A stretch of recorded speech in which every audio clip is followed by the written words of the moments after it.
We all know some of this story, you know, a famous pill, a problem solved, and a billion jokes. But the actual story? Well, it's actually a story of happy accidents, good observation, and some of the highest impact use of props in science communication I've ever heard.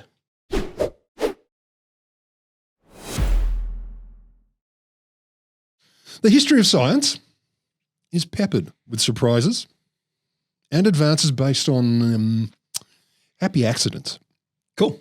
You know this? Yes, I do. Anyone who listens Einstein to this, falls over, cracks his head on the toilet bowl. boom, light is faster than sound. Invents CRISPR. Yep. Something like that. He did, on the toilet. I think that's how it happened. It is. And a time machine. That's one of my examples, well, I'll take that one out. So I'll give you a few examples. One everyone's heard of. 1928, Alexander Fleming unintentionally leaves a petri dish with Staphylococcus aureus growing. Mm-hmm. He leaves it open on a windowsill, goes on holiday.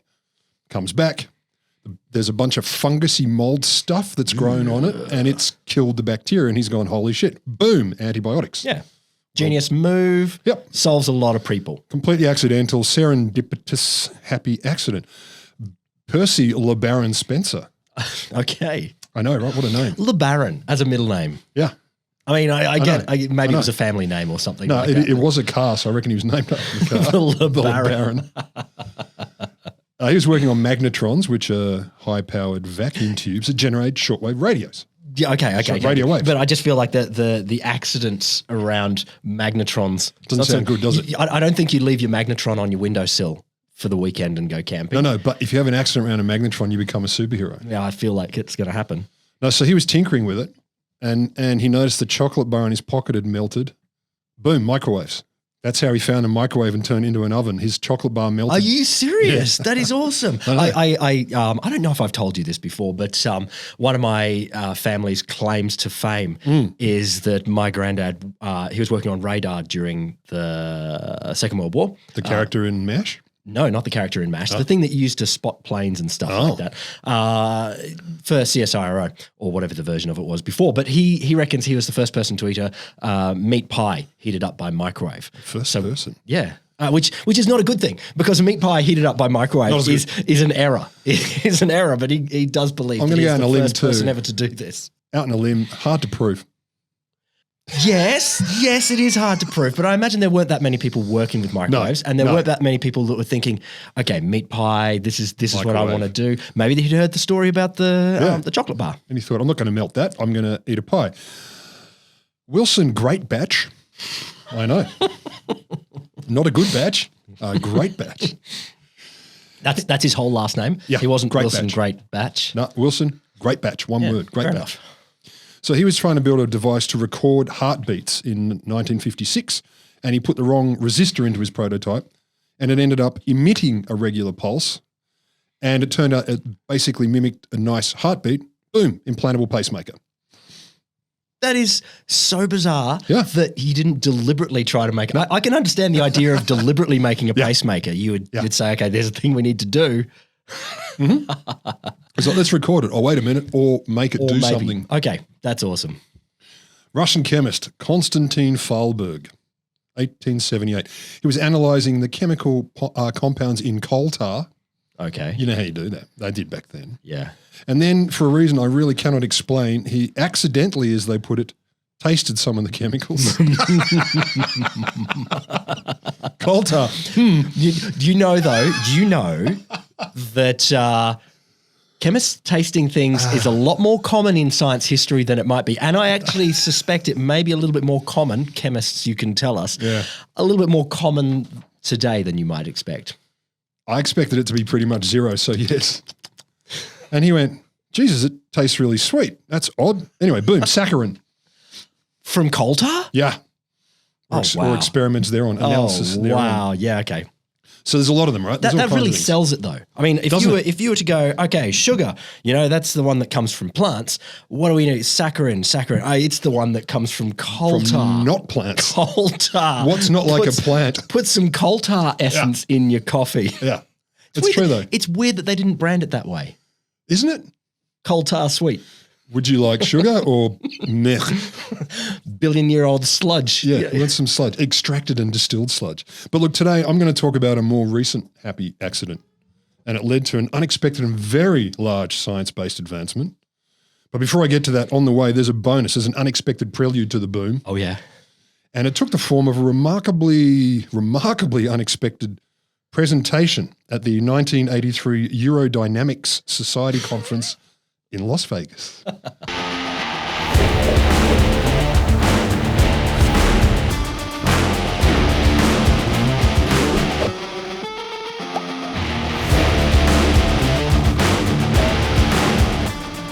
Welcome to The Wholesome Show, the podcast that gets turgid around the whole of science. You don't seem happy. No, I don't. Why aren't you happy? The Wholesome Show is me, Will Grant.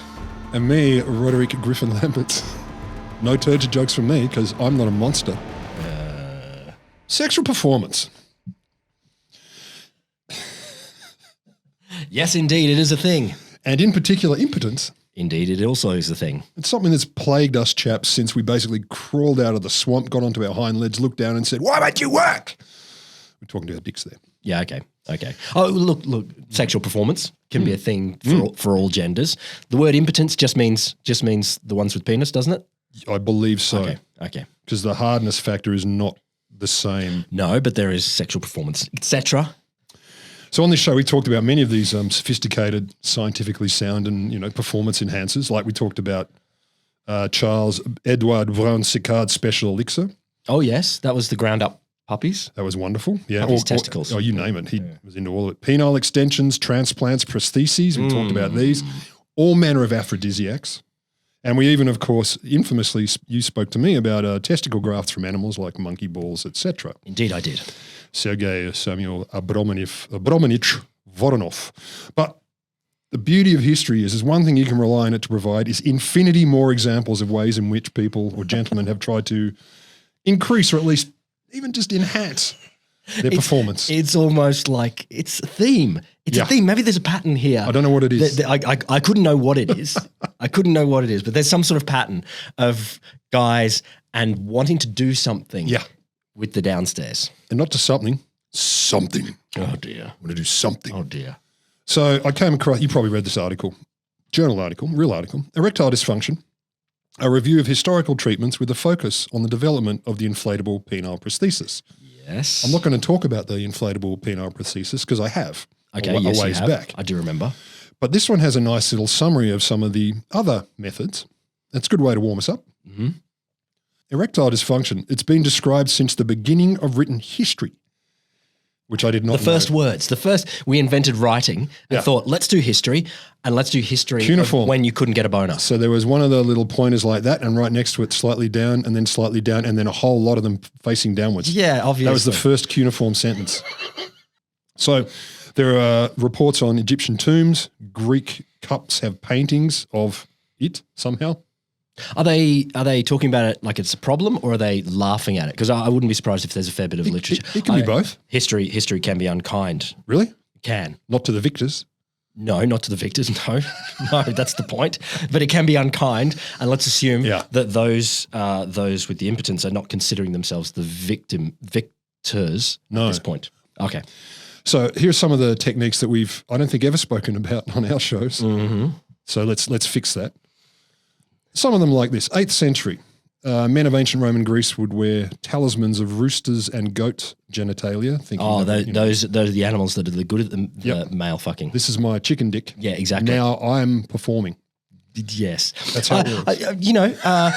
Partners of these guys, male or female, is anyone really super attracted with someone with a chicken dick around their neck? I feel like I'm not super. What else are they wearing? I don't know. I don't think it's made different by that. Could be. I don't think that. What if he's dressed, like outrageously, a huge collar and strange hat covered in peacock plumes and stuff? You're not even seeing the chicken dick. Look, okay, it's in theme there. Yeah. Nude in a chicken dick, or then it would stand out. Tuxedo in a chicken dick, or a toga in a chicken dick. Yeah. I feel like I'm not loving it. G-string, chicken dick. I have no idea what a chicken dick looks like. The 13th century Friar Albertus Magnus. He suggested you should eat roasted wolf penis. Roasted. It's not freak. Cook it. I love a recipe. I love a recipe that Take starts one with dick. first catch a wolf. Yep. Then grab its doodle. Chop that off. There's not a lot of wolf farms around. No, not a lot of wolf recipes, I don't think either. There is an angle for a podcast to look at. Wolf recipes. Wolf recipes. I doubt it. They're delicious. I mean, Carnivores, carnivals aren't great no matter what. That's been my experience. The Romans would also consume the genitalia of animals with high libidos, like rabbits. And possibly my favorite, drink the semen of hawks and eagles. Here's my question. How the fuck do you get that? I'm going to beat off an eagle. You don't necessarily. I assume you could. You've caught it. You can probably kill it and probably cut it. Find its tiny eagle nuts? They must be there somewhere. Surely. Again, in the cloaca thing. I know eagles have raging talon-like members. There's no question. Can you imagine the fight if you're trying to do it while there's claws and wings and screeching and beaks? It's like, dude, I thought you might enjoy this. You know that there is a terrible history of scientists whose part of their job is to whack off animals. Terrible / someone's got to do it. Not only do I know. So once years ago, I was around having dinner at a mate's house. As a civilized child. No, thank you. No, it's all fine. It's all fine. I don't want to know. Childhood dinner time, and there's a documentary on TV. And we're sitting around. The kids are, I don't know, 7 and 5 or David whatever. Attenborough gets down with a... Not quite, but sort of. It was a very civilized, primetime documentary about a woman who wanks rhinos. No, I know. And I'm looking at it going, this is amazing. And they watch it. She puts the glove on. She sticks her hand in quite carefully through the stockade and makes the move you'd expect. Mm-hmm. And eventually the rhino goes, oh. So that's someone who did that. So by the end of the 18th century, impotence was thought to be, as we know again from other episodes, a consequence of masturbation or, voluntarily discharging one's business. Yeah, exactly. It'll go away if you use it. Yeah, so don't use it. So don't use it. Yeah. That would be Keep it. You get like 5 erections in your life and that's it. Yep. You're allowed to... Limited heartbeats, limited number of explosions. Use them up. That's a good theory. Yeah. And so there are various ways described and trialed to stop that happening. But into the 19th century, they realized testosterone had a role, which is nice. Okay. And so that's cool. And it led eventually to the synthesis of testosterone, but it also led to things like grafting other animals' nuts into balls. Yeah. So you'd be shocked to hear none of these things really work. I mean, I know you wouldn't, but people at home, if you haven't listened to all our other episodes on such stuff. So, of course, there are more mechanical means as well, but this is not what we're about here. The first or the big boom for this episode is all in the realm of chemical interventions and actual, real, legit science. I'm actually going to talk about legit science. That's good. That's what they've come here for. I know, and it's just unusual. So it's a very me episode and a very not me episode. So we fast forward to 1983. I thought you always did legit science. Always legit science. 1983, and I mentioned this before, the Aerodynamics Society conference in Las Vegas. It's in full swing. Aerodynamics. What is aerodynamics? It's about how urine moves. Oh, I thought it was like like it was European Dynamics Conference. No, it's about all right. The wee areas. Yeah, and okay. Fair enough. The renowned physiologist Sir Giles Brindley was about to present his work, his pioneering work, in fact. All British scientists are named Sir Giles Brindley. His middle name is like Skye as well. Skey. So before 83, the actual legit medical siblinghood was pretty much convinced on the whole that erectile dysfunction was about the noggin, not the nethers. It's certainly involved. But they were the strong leaning was, it's about your psychologies. Yeah, okay. You can't do the thing because you're thinking dumb stuff or something. Mm. So Brindley said, no. What I propose is you inject phentolamine into the penis. Okay, what is that? It's a drug that allows blood to move into the region. Okay. Via mechanisms. Did you check them? No. Chemistry. It's not the point. Biochemistry. So, no, here it is. The basic mechanism was it relaxes smooth muscles like you find in the blood vessels, the intestines, the stomach, and the yin-yang. Yes. So, and that allows the blood to flow in. Yeah. So the erectile problems usually are because for some reason the blood isn't allowed to flow into the corpora cavernosa. There are a couple of chambers, Caverns. basically. Yes. The body caverns. Yeah, the body caverns, or the ding-dong caverns in this instance. So they're restricted, blood doesn't go in, it doesn't go up. But if you relax these muscles, blood can, as they put it, surge in, and up goes the old champ, instant erection. Okay. Stick it in, up it goes, or very quickly. But there's going to be downsides to this, isn't there? Hell no. Well, you got to inject into the base of your penis. God, I'm in the mood. Hang on. Ah! Yeah, okay, fair enough. For example. So it's fair to say interest in his session was very high. People were like, yep, I want to hear about this. And look, even though it's a critical issue for many, many people, it was still very fledgling stuff. So, of course, extraordinary claims require extraordinary proof. So here comes our prelude surprise. Brindley's lecture. Just pause for a second and just today, what have we got? The yeah boy, non-alcoholic XPA. This is us being very, very sensible. Well, we are recording rather early in the day. Well. So this is us pretending we're drinking, but not really. But it's it tastes kind of like beer. I'm enjoying this more and more. Like Yep. I started and I thought, oh, that's soft drink. But now I'm feeling this is quite nice. The opening taste is a surprise because you expect that hit of 7.2% alcohol that we normally drink. But now, yeah, I agree with you. So the best accounts of this come from a number of sources of the lecture itself, but pretty much all of them extensively quote this one guy. He's a mega qualified and experienced Canadian urologist called Lawrence Klotz. So Klotz was an eyewitness to the presentation, and he was moved. In the audience. Yeah. Why do we call them eyewitness? Because of the reports. Audience member, not an eyewitness. I think you might come around to eyewitness. Maybe. So he was so moved that in 2005, so 20 years later, he published in the British Journal of Urology, I think it's a British journal, international, How Not to Communicate New Scientific Information. Okay. A memoir of the famous Brindley lecture. Okay. Oh, no. No, it's great. This is great. This is the best science communication I've ever heard or seen. Sadly, there's no video. So this is Klotz's, a lot of this is basically paraphrasing or actually directly from Klotz's account from a couple of sources. About 15 minutes before the lecture, Klotz in a lift heading up to the venue. And a floor up above his, as he puts it, a slight elderly man wearing a blue tracksuit and carrying a small cigar box gets on. Okay.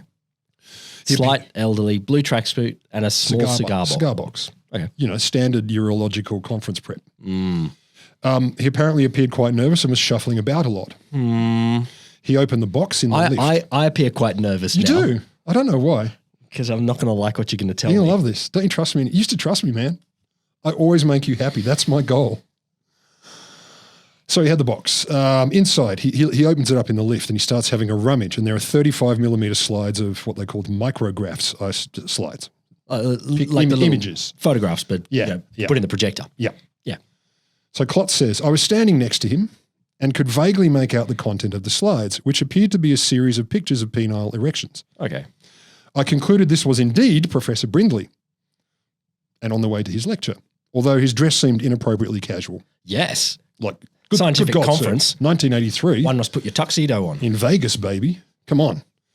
So they get to the lecture theatre, and there are quite a few middle-aged urologists with their partners in, as they put it, full evening regalia in the front two rows, so very dressed up. Brindley gets up, still in his tracksuit, to speak. He relates his hypothesis that you inject vasoactive agents into the base of the penis and that should cause an erection. Okay. And people go, cool. Yeah. Yep. Pray, sir, do keep going. Yeah, he's said this before. Yep. But Brindley says he didn't have any suitable animal models, so he told them that he'd been using himself as a guinea pig. Of course you have. Yeah. Of course you have. So Klotz continues. His slide-based talk consisted of a large series of photographs of his penis, his own penis, in various states of tumescence after the injection with a variety of doses of phentolamine and papaverine, so two similar drugs, vasoactors. Oh, no. Check this out. Here's a picture of me. This is where you get – I get that he couldn't find animal models, but it is fine. Brave. I've heard that you can find consenting adults. He did. That might be test participants that might – This is a brave man of science. Did he not have any budget for – Brave man of science. Hiring some other volunteers? You seem upset. I do. Surely there was some students that were like, oh, yeah, I'll do that for you, Professor. Can I inject this in your dick and take photos of it? Surely. Sure. I mean, you were a keen student.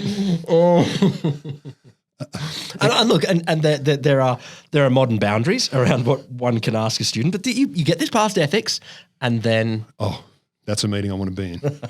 So what we want to do, right?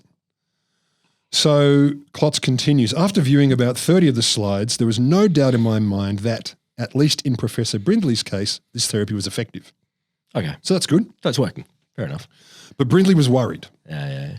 He was worried that, quote, skeptics might wonder whether erotic stimulation had played a role in achieving these results. Like not just the injection, but maybe other Yeah. Okay. things. Been kissing your lover or something like that. Yeah. When you were there at the conference, Touching yourself furtively when people aren't looking. or whatever floats your boat. Other than the chemical, basically. Yeah, okay. Something other. So he's got to rule it out. He's got to Yeah, rule out. he's gotta all of rule the it other- out. He's got to put himself in the unhorniest situation in the world. Yeah, which he did. So his case was Please tell me this is the scientifically defined unhorniest situation possible. kinda. I hope he did the preliminary study to define what would be the unhorniest situation. Well, not quite, but he did say, in his view, this is Brindley speaking, no normal person would find the experience of giving a lecture to a large audience to be erotically stimulating or erection inducing. You would be surprised. I was thinking that too. I'm like, I don't know, I pretty much enjoyed them. No, don't say that. Don't say that. I'm not saying you or me. I'm just saying I think there would be people out there that feel certain things about being in front of a crowd. In front of the folks. But people basically agreed. So to use this as his non-erotic scenario, he had injected himself with papaverine or papaverine or whatever. How long does this take to work?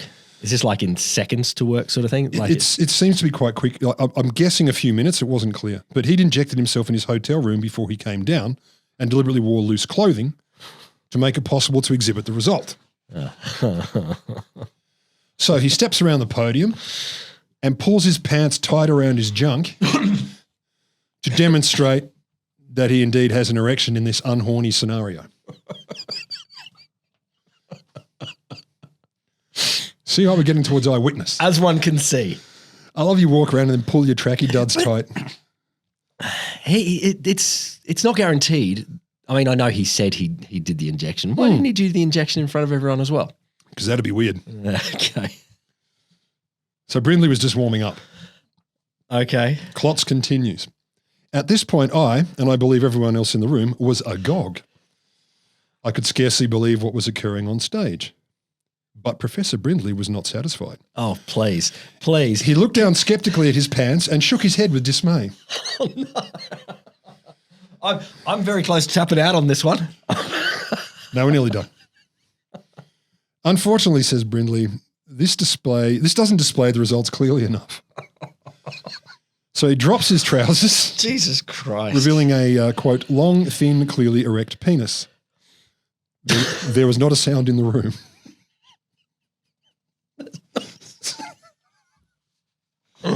So he's standing there, tracksuit around his ankles. Oh, my God. Proudly he's standing to attention to demonstrate scientifically that it worked. Jesus Christ. Brindley was not done. Klotz again. The mere public showing of his erection from the podium was not enough. It is enough. It is enough. Are you a urologist? Professor Sir, it is enough. Are you a physiologist? I don't care. It's enough. It's enough. He paused and seemed to ponder his next move. What does one do? I'll tell you. Oh, Jesus. Apparently the sense of drama in the room was palpable. And I know. Everyone's like, well, I need to know how this story ends. Don't you? I don't want to. So he's sitting there or standing there going, nah, look, not enough. So then he says, apparently with gravity, I'd like to give some of the audience the opportunity to confirm the degree of tumescence. Oh, God. So with his pants around his knees, he waddles down the stairs and approaches the urologists and their partners. Not a dignified walk. Nope. I mean, pants around your knees is kind of tricky anyway, but down some stairs. Yeah. Like hard dick in front of a bunch of urologists and their partners. The quote continues, as he approached them, erection waggling before him, 4 or 5 of the women in the front rows threw their arms in the air, seemingly in unison, and screamed. I believe it. Science. I believe it. Science communication.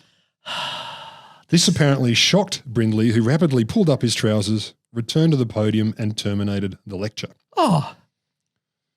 So the crowd dispersed, as Klotz puts it, in a state of flabbergasted disarray. See, better than you thought, right? Okay, yeah, it could have been worse. It could. Oh, Jesus. Next. No, there's no next.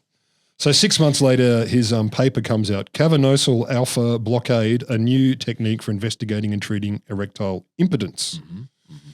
And the abstract is great. So intravascular injection of the phenoxylbenzamine in a dose too small to have significant general effects. Was that the actual science words? Yeah, doesn't matter.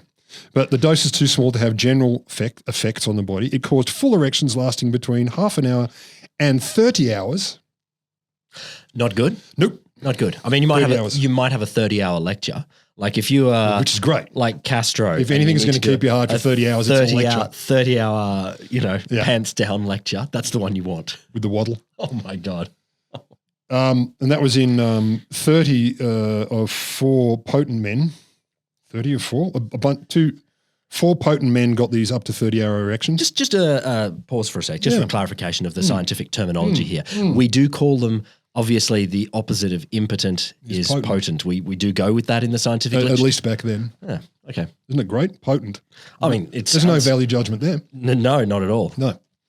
And also 6 of the 11 impotent men had the boners as well. In the remaining potent man and 3 of the remaining 11 impotent men, they actually had sexual intercourse for the first time in months or sometimes years while under the drug. Hey, that's great. The abstract concludes the practical implications of this new discovery are discussed. So let's talk about practical implications just for a tick. It's pretty serious. You're about to have sex and you go, hold on, I've just got to pull out this syringe, jam it into the bottom of my dick. Sure. That to me is not, that's not my idea of foreplay. Look. A solution sometimes. Just the idea though. I'm not talking about whether I value it. I'm just talking about the idea of sticking a needle in my dick. I'm not so troubled. Fuck, you're a badass. I'm not so troubled. I'm sure there are many who are not so troubled about needles like that. I wouldn't want to stick one in my own arm, better yet in my smaller arm. And the other practical thing, having a 30-hour hard on, I mean, it might be great for some, but I'm thinking on the whole, you're like, well, you definitely, this is Saturday lunchtime is the last time you can do it because you got to get to work. If you did this, if this is your Sunday business, you're in danger. Oh, can you imagine turning up to work? It'll go down in a few hours, boss. My eyes are up here. Well, look, luckily, just 6 years after this critical prelude, this sort of semi-practical discovery, so it did work. Like it gave non-erect people erections and also possibly the best science communication act in history. Or worst. Best. Worst.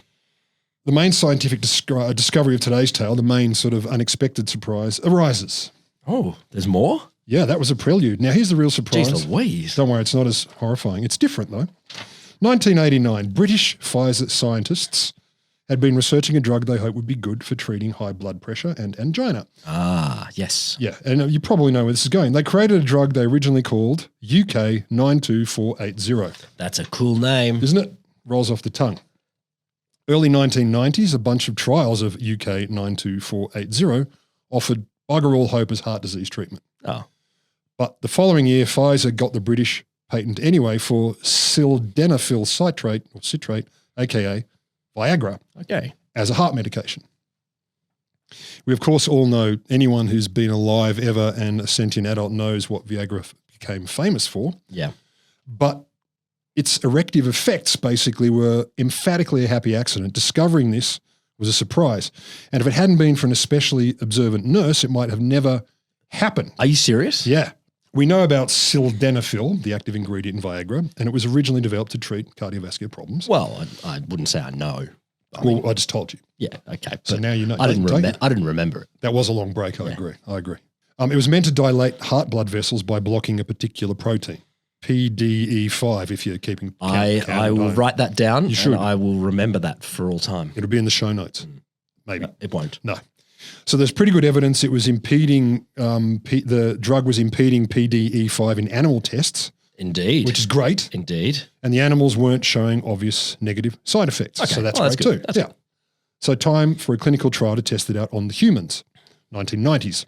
So just to clarify here. For heart stuff. Heart stuff here. No side effects on the animals. Yep. The animals are getting better hearts with this. Or at least Yes, it was impeding the protein. Did anyone? What animals are we looking at here?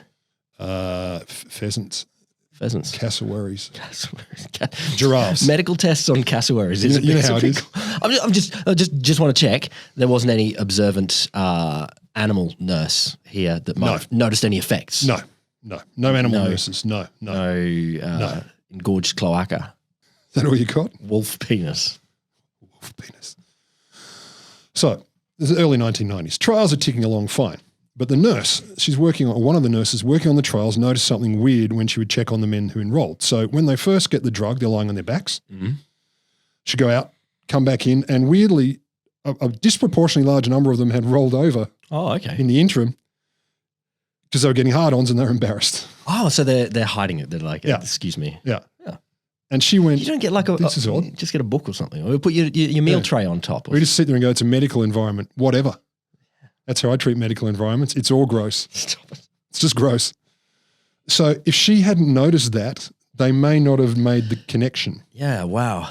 So basically Viagra did dilate blood vessels, just not the heart. How many, I'm just noticing a huge pattern here. Like is it? It was I didn't get the exact numbers, but it struck me as being many more than you would. It wasn't like 2 out of 20. If you're noticing it's nearly all of them. Yeah. Why so many of you decided to roll over? And I assume one of them, I think they're a bunch of Welsh miners. One of the studies was definitely on Welsh miners, but you can imagine them going, I got a hard on, boy, or I feel embarrassed. So with this unexpected surprise, we waved bye-bye to Brindley's pre-coital cock injections. Don't need to do that anymore. No. But we still need to demonstrate it out in public. Well, I assume they got him in to demonstrate Viagra. I mean, he's the guy, obviously. In front of the conference. Here we Professor go. Brindley, please drop your pants. Welcome back. One thing we can promise you, audience, he did not inject anything into himself. So basically, because of this accidental observation, we get the scientific advancement became the little blue pill. So then the hard trials begin. Yeah. So to speak. I hear that. Yeah. I knew that was a joke. So there are a bunch of quotes from an article called The Little Blue Pill, An Oral History of Viagra. And they're great quotes from people inside. So we've got a research and development head from Pfizer, a guy called Ian Osterloh. He said at the time, no one really thought, this is fantastic. This is great news. We're really onto something here. We must switch the direction of the program. They were like, no. They didn't? No. Oh, they're still thinking side effects. Okay. Yeah. Like, okay. Heart problems, but side effects, erections, just, be wary. Well, yeah, be careful. You might get a better heart and a hard dong. A Pfizer research and development guy, David McGibney, I remember being personally skeptical about the side effect. Okay. So he's like, really? So David Brown, a Pfizer chemist, says, look, it was literally the day after we got results from miners in Wales. I went into McGibney, the Pfizer R&D guy, and said, I need £150,000 to do an impotence study. Okay. And McGibney said, no. Take a risk. I mean, this is Pfizer. That's not a small £150,000. I mean, even back in that day when who knows what that amount of money is. Chicken purse, about $8. But this big pharma. Yep. Surely big pharma is like, we have all of that money. You'd think so. That's petty you? cash. Yeah. But it's interesting. It gives you an idea of how people are thinking at the time. It's like, what the fuck is the point of that? Yeah. Okay. So Brown shuts the office door and says, I'm not leaving here until you give me the money. And he reckons if it had been anyone else doing this, he was probably going to get fired. So he gets the money. Yeah. Okay. And he does new trials. He starts them in 1993 and they go through England, France, Norway, Sweden and beyond. So that's all right. The tests begin. So McGibney continues. The study was designed to use soft pornography or maybe even harder pornography, which wasn't really allowed in the UK at the time. Okay. Yeah. Because it was, I thought we'd be testing this without that. Well, no. Because Viagra, unlike the other drugs. As Professor Brindley has shown, you need to make the most unhorny situation possible and then test it. Well, critical difference between the injected stuff and Viagra is Viagra still requires stimulation as well. Okay. All right. So whereas the injected stuff is like flick the switch. This is like an aid versus does it all for you. Yeah. Okay. Yeah. So, but well spotted. I'm just checking for your methods here. Sir. Just checking for your methods. Yeah. Yeah, they needed Home Office approval for the pictures, which would be a fun application. Oh my God. Because we're pre-internet. And Brown, one of the researchers says, look, they fitted all the men in the study with what they call a Rigi scan, which you can imagine what it does. Yeah. At the end of the week, we had to get the drugs back from them and anything that wasn't used. And a bunch of them said, no, we're not giving it back. I like this stuff. We're keeping this. Fair enough. And you can see why. It's like, dude. I don't know if at the end of a medical trial, people should be allowed to keep the leftovers. I don't think that's sensible policy. No, I agree. But I can imagine there was a lot of sort of bro on bro understanding going on. That's my guess. So how was it received? Like, first up, the name. It turns out they had a name, Viagra, but they didn't have a product for it. So that name had been flying around Pfizer for ages, and they went, this is the one. Because it's like Vigor and Niagara. It's like tough and strong and fun. I get that. So they've just got a list of good names. Yeah, apparently. For medicine. Yeah. Yeah. I got an idea. Brainstorm. Viagra. What do we use it for? Don't know. I have looked into medical names. Shockingly boring. I thought there would be something cool in there, but Viagra. Yeah, okay. But that's good. That's good that it was floating around. I get that people are like, I want to name a car after this, or like the LeBaron. That's our other medication. Yeah. LeBaron for, I don't know, very mild skin rashes. Yeah, no. Take some LeBaron. Oh, it seems to have gone. I could barely tell if it was there in the first place, but now it seems to have gone. You don't name your mild skin rash something LeBaron. No, LeBaron is something. That's like a bad skin delusions of grandeur. You get the LeBaron. Topical application, delusions of grandeur gone. That'd be pseudo-baron. So before Viagra, as we know, the options were injections or, my other favourite, putting gel suppositories in the urethra. Look. Again, there would be folk that... There'd be some. But as a whole, I've got to say, having had a catheter put in while awake, as far as I'm concerned, that's a one-way channel. That's up there with doing the lecture in your blue tracksuit for not a great scenario. I think catheter probably hurt more. Oh, God. Anyway, full disclosure, it hurt more. So a urologist from the University of Chicago says, look, you can imagine the look most patients would give me when I told them they'd have to stick a needle in the most sensitive portion of their body. So now Viagra is like, well, we don't need that. So sales started immediately after the FDA approved the drug, March 27, 1998. Sales, boom. Oh, I don't doubt it. And the takeoff is ridiculous. So there was an article written 3 weeks after it was released. Viagra craze, a pill to cure impotence, and the headline goes on.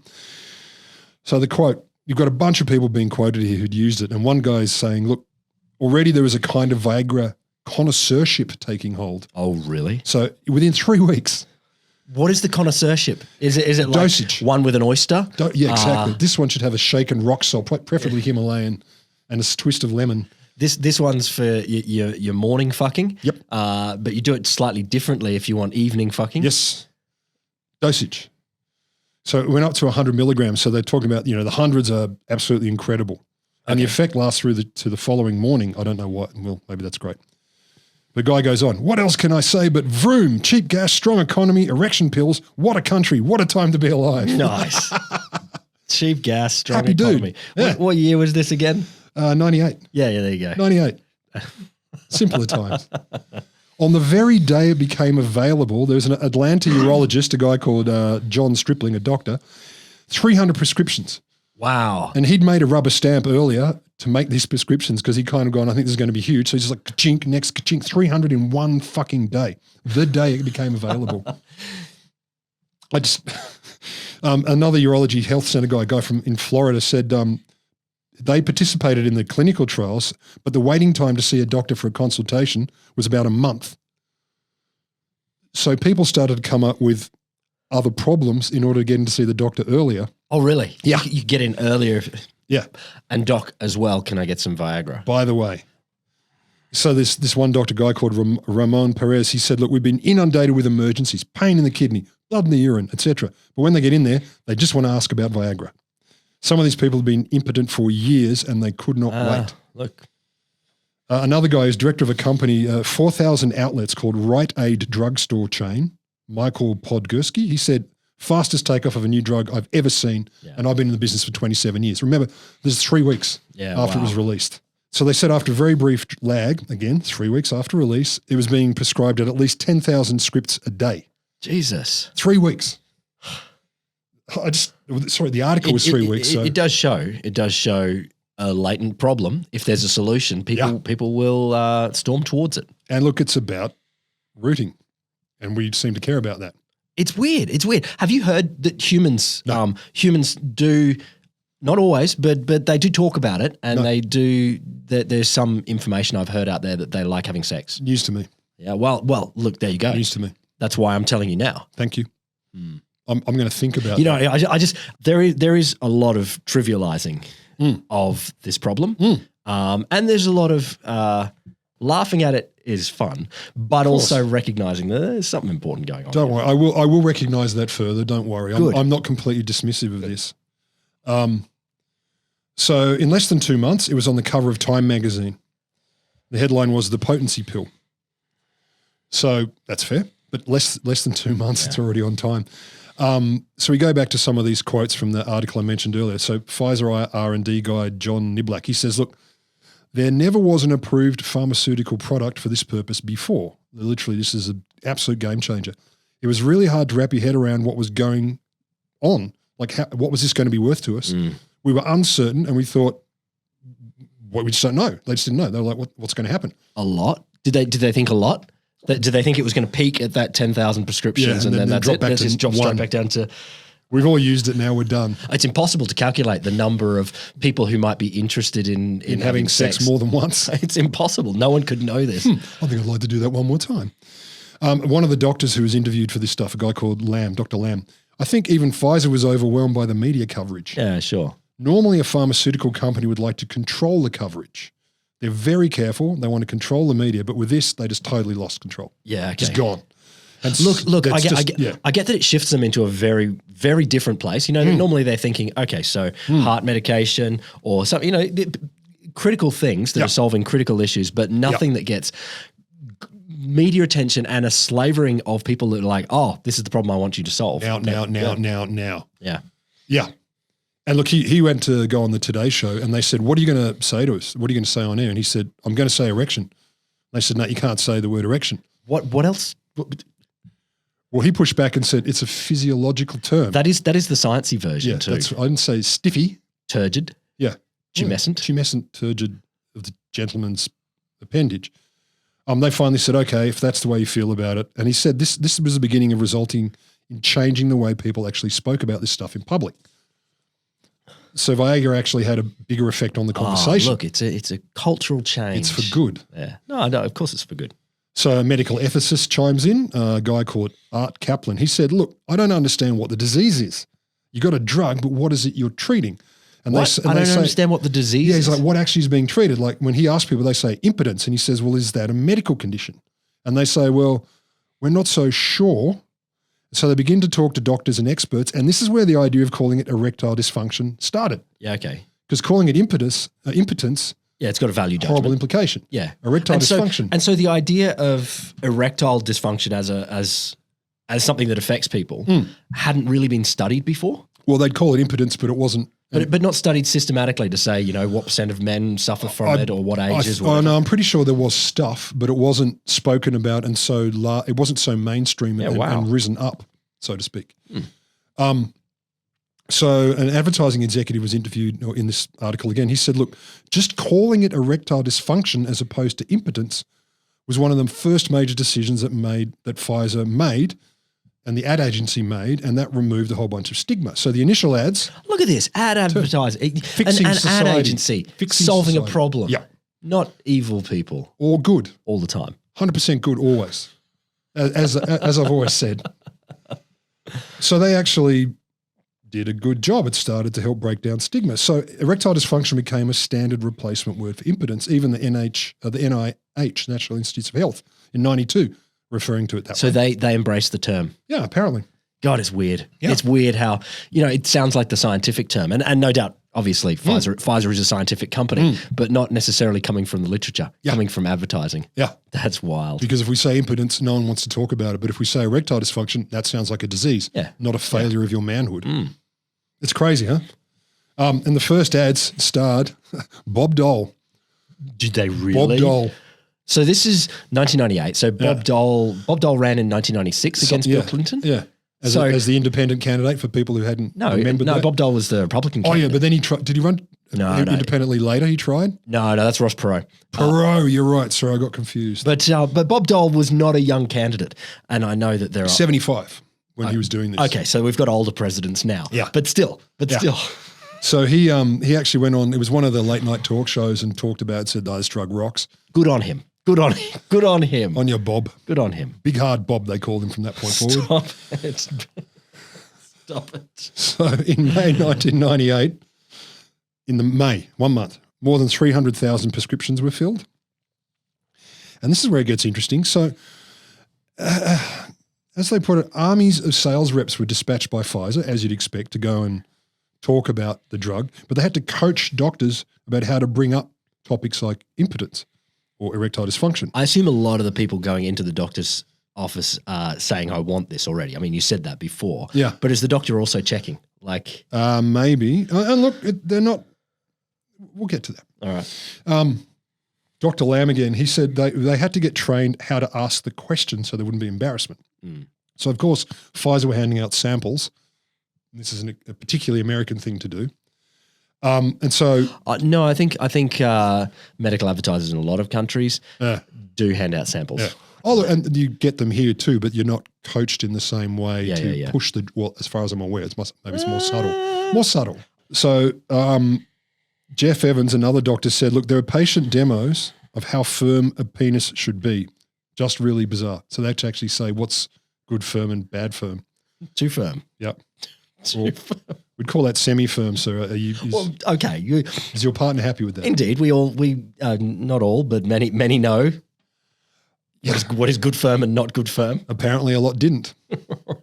And again, you can see it. If you're someone who's not been able to do that for a while and then you're kind of forgotten. Okay. Or you take the drug, you're like, should it be this much or that much? Like, do I need a bigger dose or is this out of control? Should I drop it back a notch, doc?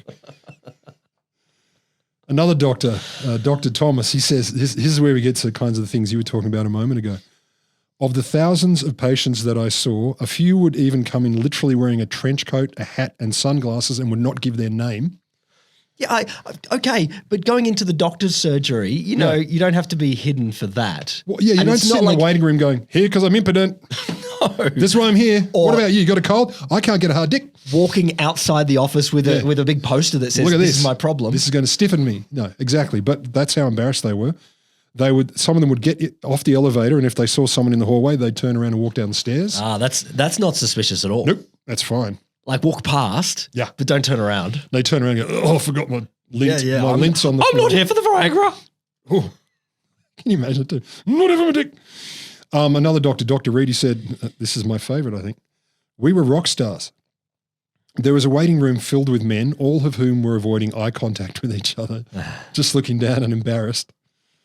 The urologist had looked through the cutout window and saw me and walked out and with a lot of panache says, this is the Viagra man, about the doctor, and I got a standing ovation.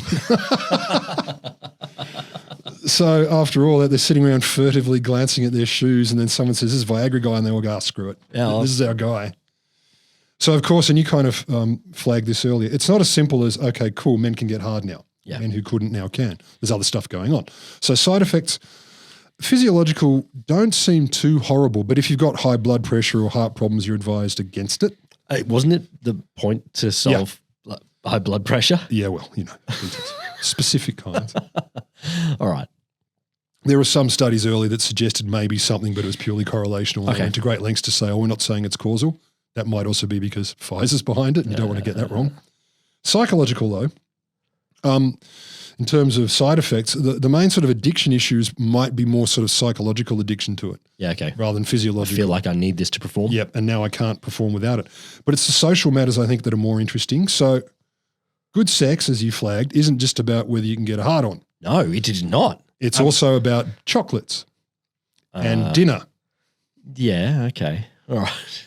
And listening. And there you go. Look at you. Oh, look at you. I've seen that movie with the lady and the guy. Yeah, look at you.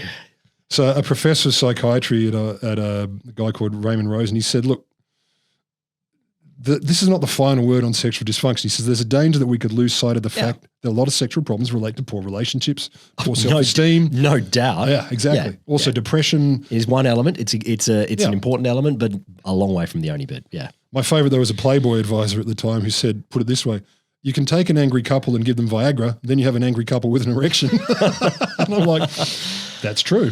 Oh, that's great. Thanks Playboy for that wise sentiment. Cut through. There. Yeah, it's true. Clear comms. But it's actually, that's not a bad thing to say. You know, like we hate each other and we can't have sex. Now you can have sex. Nah, still hate each other. Yeah. Great. and now I'm hard. Also, they're a workplace matter, which I hadn't considered. So a Viagra salesman says, look, Pfizer had to conduct sexual harassment training and do several hours of workshops, especially for female reps who are going to be talking about erections all day long. They're talking to doctors though. Yeah. Okay. And actually I was wrong. So the guy who said they were rock stars, he was a sales guy, not a doctor. So he was a Viagra guy who was getting the thing. Women also had complicated reactions to Viagra, depending on their moods, not to taking it. Okay, so their partner's taking it? Yeah, their gentleman friends taking it. Some did say, well, where's a pill for my libido or other matters? Mm-hmm. Others also were not exactly stoked that their partners suddenly wanted to get down and boogie. There wasn't a discussion beforehand or as you said, maybe dinner or maybe it's sex, you don't talk about it. So one sex therapist, she says, Stephanie Bueller, I remember the first time somebody came into my office who had tried Viagra and he was very disappointed. Oh, okay. He said he went to his wife with a bottle of pills, shook them like a maraca. Okay, thanks, buddy. And said, honey, we're back in business. And his wife apparently said, I thought we were done with that. So he's like, I'm ready. And she's like, fuck. Okay. And another one was, I'm really upset you brought out this drug. Now my husband is interested in sex all the time and this has disrupted everything. Okay. So again, you need more than just now it can get hard again. Maybe have some conversations. Maybe. Yeah, I think so. Positive side effects. Okay, good. So the sociocultural implications here, they're really overwhelming. So for many doctors, it was a legacy its legacy was to open the doors to talk about other stuff. Okay. So the dude would start talking about his erection, which is often or can be an indicator of heart problems. Well, as a sensible man, you don't go to the doctor. No. Until you finally get to that issue, and then you can talk about other stuff. But so I can't get a hard on. By the way, also you may have other issues. And Dr. Lamb again said, look, it exceeded everybody's expectations with its impact on men's health. Because dudes were checking, they'd started to go, oh, there's a link to me being able to get hard or not and other health matters. Yeah. Jeez. Because it's blood vessel stuff and these are systemic issues.